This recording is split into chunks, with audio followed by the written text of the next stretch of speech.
आप राजनीतिक विरोध करो, आप लोकतांत्रिक सीमाओं में सारी बातें बोलो, कोई परहेज नहीं। सत्ता में बैठकर, जिम्मेदार पदों पर बैठकर, संवैधानिक पदों पर बैठकर आप हल्की भाषा का प्रयोग करो। राहुल गांधी जी आज इस देश के प्रतिपक्ष के नेता हैं और प्रतिपक्ष नेता एक संवैधानिक पद है। पूरे विपक्ष का वो नेतृत्व करते हैं, जनता की आवाज बनकर पार्लियामेंट में सरकार की जवाबदेही तय करते हैं। उनके खिलाफ ऐसी भाषा आप बोलें, आतंकवादी बोल रहे हैं, कोई उसको केंद्र का मंत्री आतंकवादी बोल रहे हो। एक कहता है राहुल जी की जो जवान काट के ले आएगा उसको मैं इनाम दूंगा 11 लाख रुपए का, विधायक बोल रहा है। और सबसे बड़ा दुख की बात यह है कि जो ये बातें बोल रहे हैं उनके जो आका हैं, ना तो उनको टोक रहे हैं, ना उस बयान का खंडन कर रहे हैं, ना माफी मांग रहे हैं। इसका यह मतलब है कि उनकी मौन स्वीकृति है। भारत सरकार के अगर मंत्री ऐसी बात बोल रहे हैं तो कहीं ना कहीं सरकार की भी इसमें सहमति है। ऐसी भाषा का प्रयोग मैं समझता हूं उनको क्षमा मांगनी चाहिए, माफी मांगनी चाहिए, क्योंकि हम सब लोकतांत्रिक तरीके से जनता की सेवा करने के लिए आए हैं। बेबुनियाद आरोप लगाना, धमकी देना, जान से मारने की बात करना, ये शोभा नहीं देता। इन सब लोगों को एक माफी मांगनी पड़ेगी और हम सब लोग जो है मजबूती से अपनी बात पर अड़िग रहेंगे।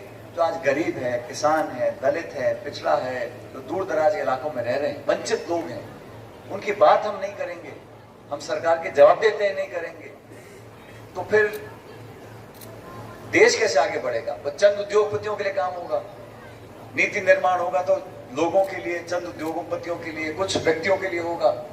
बहुत बड़ा देश है, सबको साथ लेकर चलना पड़ेगा। रोज रोज नए सबको छोड़ देते हैं। 2 दिन पहले बोला 1 नेशन 1 इलेक्शन, पूरे देश में एक चुनाव होगा, पर बीच में सरकार गिर गई इधर केंद्र की, तो पूरे देश के राज्यों में दोबारा विधानसभा चुनाव कराओगे। संविधान में संशोधन करने के लिए जो संख्या बल है वो आपके पास नहीं है।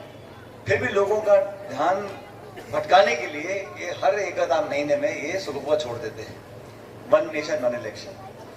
ये जो है ये सिर्फ लोग सवाल ना पूछें, लोग जवाबदेही देना कर पाए, इसलिए इस प्रकार की बातों को बोला जाता है। कोई दम नहीं है। तो केंद्र की सरकार को भी अपनी बातों पर यूटर्न लेना पड़ेगा। मुझे लगता नहीं कि बहुत ज्यादा दम है। और जहां तक मैं देखकर आया हूं, जम्मू कश्मीर के अंदर, हरियाणा के अंदर हमारा दल, हमारी पार्टी बहुत आगे है, हम लोग चुनाव जीतेंगे। और राजस्थान के संदर्भ में मुझे लगता है कि सरकार बने 9-10 महीने हुए हैं। अक्सर 3-4 साल के बाद लोगों में मायूसी आती है, सरकार काम नहीं कर रही है।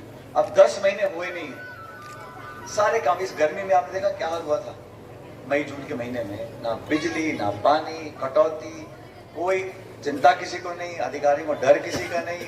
सत्ता के इतने सारे केंद्र बन गए हैं, पता ही नहीं कौन किसके हाथ में ताकत है, कौन ट्रांसफर कर रहा है, कौन बजट दे रहा है, कौन भाषण पढ़ रहा है, कौन नहीं पढ़ रहा, कौन मंत्री है, कौन नहीं है। इस भूल भुलैया में टाइम पर बात कर रहे हैं। लोगों की उम्मीदों पर खरा सरकार नहीं उतर पा रही, इसका मुझे भी खेद है।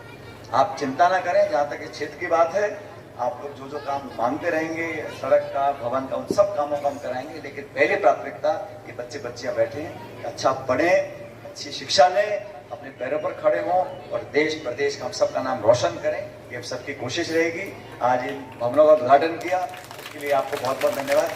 अभी अंदर कंप्यूटर लगे हैं, ये चलते हैं तो पढ़ाने वाले लोग हैं कि नहीं है? हाँ बच्चों, कंप्यूटर पढ़ाई होती है ना?